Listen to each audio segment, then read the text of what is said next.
On the 28th of February 2026, Iran didn't just lose its leader. It lost the man who stood above the president, parliament, the courts, and even the ballot box itself. Ayatollah Ali Khamenei wasn't just the head of state. He was the supreme leader, the highest authority in the Islamic Republic. Killed in a joint US-Israeli strike on Tehran, his death does not simply end here. It affects the very architecture of power he spent decades building. So who was Ali Khamenei, and what happens when the man who was the system has gone? To understand that, you have to understand the revolution that made him and the structure he spent decades shaping. Khamenei was born in 1939 in Mashhad, one of Shia Islam's holiest cities, into a clerical family. At that time, Iran was ruled by a monarch, the Shah, who was determined to draw the country into a future closely aligned with the West. The Shah of Persia has been paying a state visit to President Truman. Growing up under the Shah, Khamenei developed a firm conviction that Iran's destiny was being decided elsewhere by Western governments and by a monarch who many of his opponents saw as a Western puppet. By the 1960s and 70s, Khamenei had joined a growing underground opposition to the Shah and his Western stance. He was repeatedly arrested, jailed, and then exiled until protests gave way to revolution. In 1979, the Shah was toppled in the Islamic Revolution. This was led by the exiled cleric Ayatollah Ruhollah Khomeini, and he returned home to become the founder of a new state, the Islamic Republic of Iran. Ali Khamenei was not the face of that moment. That was Khomeini. But he was part of the inner circle.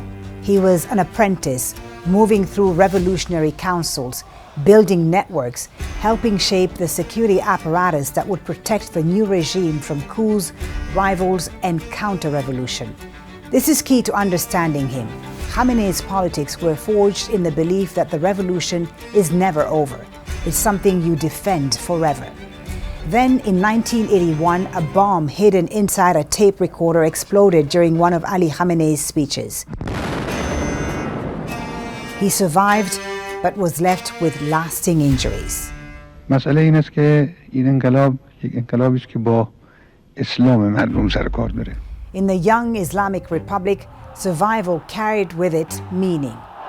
این صدای انفجاری که رخ داد مربوط به یک حرکت منافقانه رذالت آمیزی بود. The revolution was still fragile, threatened by opponents inside and outside Iran.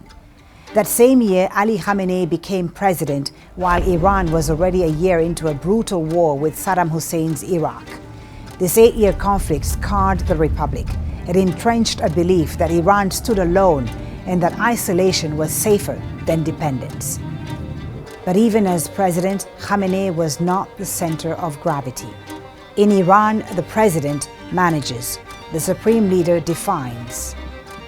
When Khomeini died in 1989, Iran faced a succession crisis. Under the constitution, the supreme leader was supposed to be a grand ayatollah, a marja-e-taqlid, one of the highest-ranking clerical authorities in Shia Islam. Ali Khamenei was not a grand ayatollah. Being a Hujjat al-Islam wa al-Muslimin at the time, he didn't have the required religious rank for the office. But politics can outweigh theology. The assembly of experts selected him regardless. Soon after, the constitution was amended, effectively lowering the clerical threshold and elevating political authority over religious seniority. The system adapted to fit the man. And in doing so, it reveals something fundamental. Legitimacy in the Islamic Republic is not only about rank, it's also about control. Khamenei did not inherit an immutable structure. He spent the next 3 decades turning it into one. To understand Khamenei, you have to understand the architecture he presided over. Iran is not simply a republic. It is a theocratic state layered over an electoral one. There are elections. Iranians vote for a president and a parliament. But those candidates are first vetted by the Guardian Council, a body half appointed directly by the Supreme Leader.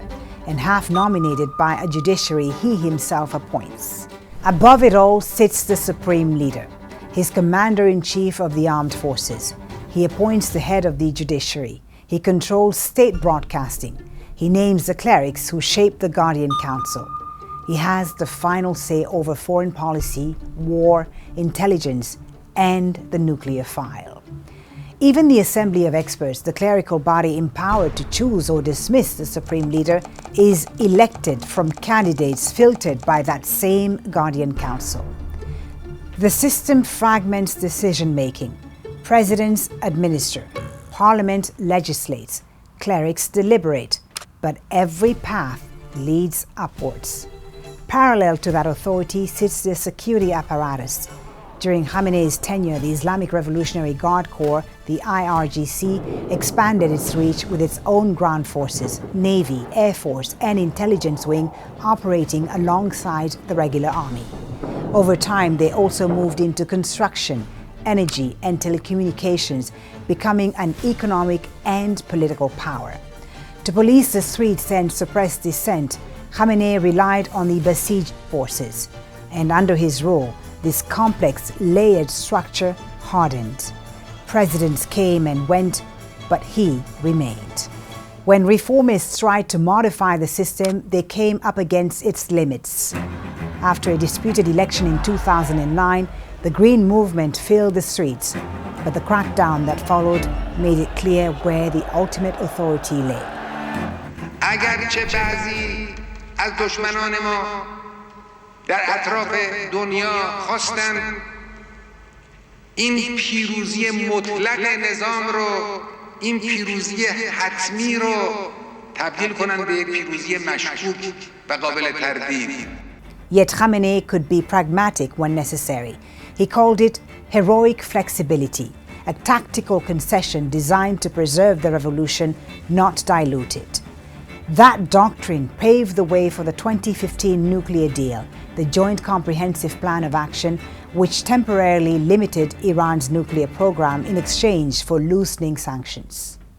Today, the United States, together with our allies and partners, has reached a historic understanding with Iran. The Ayatollah, Supreme Ayatollah, formally embraced the agreement. امروز یک روز تاریخی است.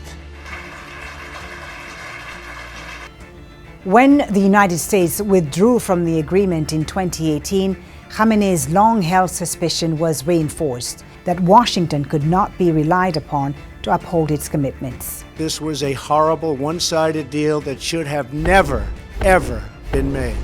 The United States is not a trustworthy, reliable negotiating partner.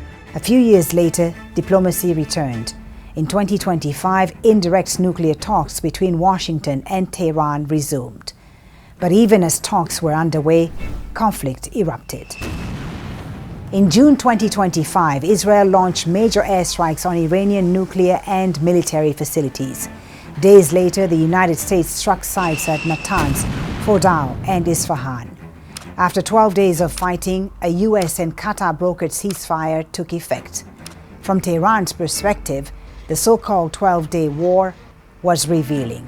The conviction Khamenei had expressed for decades that Washington's commitments were conditional and reversible hardened further.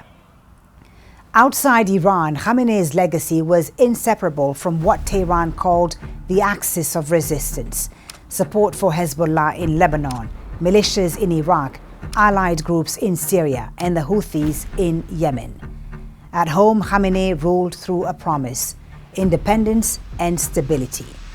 But sanctions, isolation, economic strain, and growing public discontent brought repeated unrest. 2019, 2022, 2025, 2026, rights groups reported fatalities. Each time, dissent was framed as foreign interference. Each time, it was met with force, arrests, and even nationwide blackouts. In early 2026, Iran was under pressure on several fronts. Protests erupted at home yet again as tensions rose abroad. Diplomacy was still ongoing, but the shadow of conflict was never far away. In February, indirect nuclear negotiations between Washington and Tehran resumed in Geneva. But even as diplomacy continued, the military option remained on the table. Israel and the United States launched coordinated strikes on targets in the Iranian capital. At around 9:40 local time on the morning of February 28th, the airstrikes reached Tehran. Among those killed in the first wave of attacks were several of Iran's most senior officials and the man who'd ruled the Islamic Republic for more than 3 decades, Ayatollah Ali Khamenei. He was killed in the very confrontation that he had long maintained was inevitable. Under Iran's constitution, the Assembly of Experts holds the power to choose the next supreme leader. 8 days after Khamenei's death, that decision came. The clerical body named his son, Mojtaba Khamenei, as the new supreme leader. The 56-year-old cleric has long been a powerful figure behind the scenes, cultivating close ties with the Revolutionary Guard and the inner circle of the Iranian state. But he's never held elected office and has rarely spoken publicly. His appointment signals something profound: continuity. For the first time since the 1979 revolution, power in the Islamic Republic has effectively passed from father to son.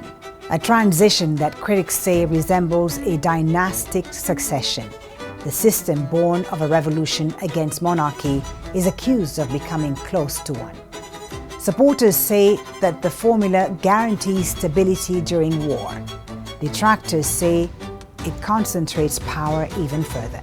Either way, the structure Ali Khamenei built remains intact. It stands still above all institutions, and for many Shia Muslims, it also carries theological authority. But the focus now shifts not to who Mojtaba Khamenei is, but to how power will be wielded under him. For 36 years, Ali Khamenei did not merely rule the Islamic Republic, he consolidated it. He became its operating system, the guardian of a revolution that never truly allowed itself to end. Now the system he built enters a new chapter, one without him, but still shaped by him.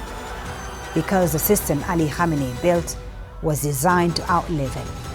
The question now is whether it can survive the very war that killed him.